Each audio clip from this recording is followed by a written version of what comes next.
Welcome to Sculpture Studios. Another classic car inquiry here with the Ford Cortina Mark II. A popular model from the late 1960s and an iconic vehicle from the British company, made prominent with the women's rights movement for equal pay. Now the stage show of Made in Dagenham depicts the triumphant story set in 1968, and it calls for some sort of Mark II demonstration to be on stage during one of the scenes in the show. David Ogilvie from the Border Studio, being all the way up on the border of Scotland, has contacted us down here in Essex to create a replica of the Cortina car.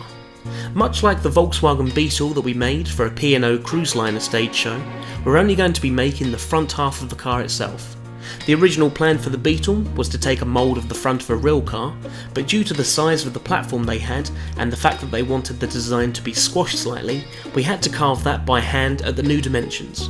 For this project though, we're going down the mould making route to get an exact replica shape from an original Mark II. Aidan did a bit of hunting around online, looking at classic car forums from the local area, and getting in contact with people he knew personally that might know someone that still owns one.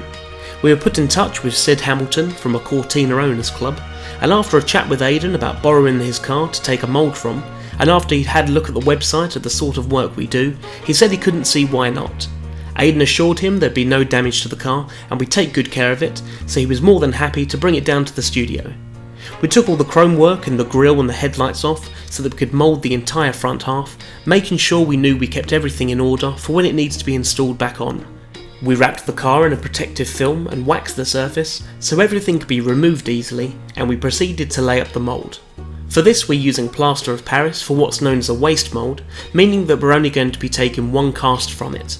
The plaster is also much softer material than resin in terms of corrosiveness, so it's far less likely to cause any reaction to anything underneath it. After all the plaster is set and we've removed all the mould pieces, we're going over and making sure the car's in pristine condition. We're actually making a couple of small amendments as well, like touching up areas on the grille that could be smartened up, and correcting some of the bolts that hold the front bumper on so that everything's nice and flush to the chrome work. We gave everything a little clean and a polish at the end, as the workshop's a very dusty place to be. Sid came back to collect the car and check that everything was in order, and we were really grateful that someone that doesn't know us at all would trust that his car's taken care of based on our website projects and just from speaking to Aidan over the phone. So thank you very much, Sid, for your trust and your help on this.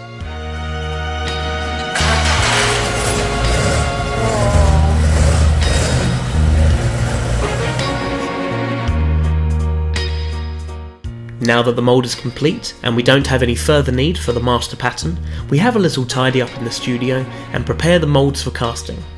The interior of the plaster needs to be cleaned up as much as possible, and we're tending to any imperfections that we can see at this stage before we go inside with a PVA blue release agent. We use a gel coat first so the cast has a nice smooth finish to begin working on, and to lose that fiberglass texture. Going over with 4 ounces of glass fibre next, this will be nice and durable to use in the show, and it also allows for the sculpture to be strong enough so that we don't need to create any sort of interior framework or extra fixings. With the main parts of the plaster mould removed, we're getting rid of any excess plaster using a jet wash.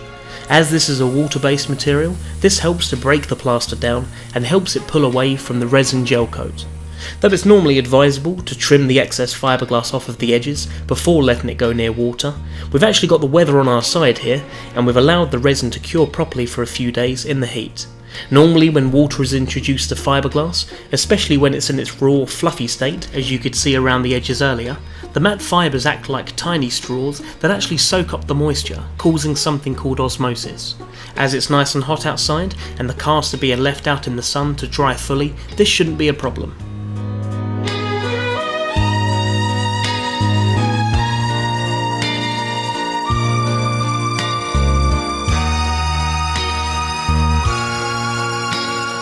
We're temporarily bolting the cast panels together so they're in the correct position to be joined. We begin by cutting a plywood base so the car has a nice sturdy platform to fix onto.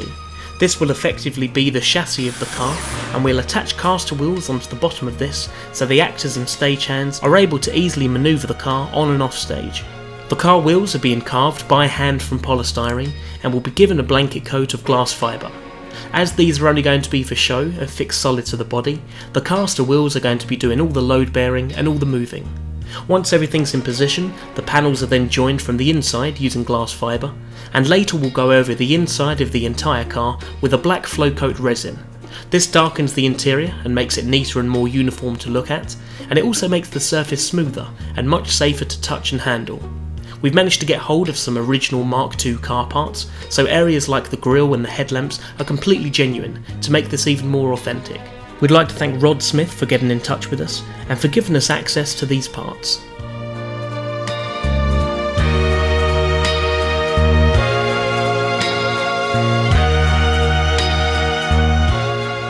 In true car body style, we've gone over with a 2K car body paint for a brilliant white finish. We've also given this a semi-sheen 2K lacquer to seal the paint, and this should catch the light just right on stage. No, stop. Completely the wrong show, for God's sake. The car's delivered to make its debut with the East Ayrshire Youth Theatre at the Palace Theatre up in Kilmarnock, and its English debut in the Brewery Arts Centre in Kendal College. The Cortina is going on a holiday with the theatre company to make more appearances later in the year. We'd like to thank David Ogilvie from the Border Studio for coming to us with the work, and for the members of the Cortina Owners Club that we got in contact with to help us out on creating the authentic look. Please feel free to leave any comments below, as they're always appreciated, and hit the subscribe button for our latest videos. You can like Sculpture Studios on Facebook and follow @Aidan Hines on Twitter, and for more of our work, visit sculpturestudios.co.uk. Thank you very much for watching.